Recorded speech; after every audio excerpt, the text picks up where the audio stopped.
HMPVच्या पार्श्वभूमीवर वसई विरार पालिका आता सज्ज झालेली आहे। आयसोलेशन वॉर्ड तयार करण्यात येणार आहे।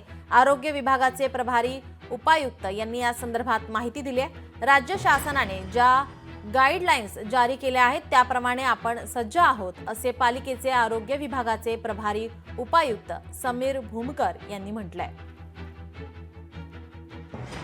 ह्यूमन मेटा न्यूमो व्हायरस हा चीनमध्ये सध्या गाजत असलेला व्हायरस आहे। आपण सोशल मीडियाच्या माध्यमातून, टीव्हीच्या माध्यमातून बघत असाल तर या व्हायरसबद्दल महाराष्ट्र शासनाच्या क्लिअर गाईडलाईन्स आहेत की ह्याच्यामध्ये कुठेही पॅनिक व्हायची गरज नाहीये।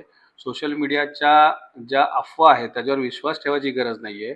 हा नॉर्मल एक साधा ताप सारखा जसा व्हायरस असतो तसाच आहे। सर्दी खोकला हे जे सिम्पटम्स आहेत, कोविडच्या संदर्भात जसं आपण काळजी घेतली की हस्तांदोलन करायचं नाही, कुणाच्या जवळ जायचं नाही, शक्यतो मास्क वापरावा, याच गाईडलाईन्स महाराष्ट्र शासनाने दिलेला आहे। लोकशाही मराठी ऐका, पहा, जागरूक रहा।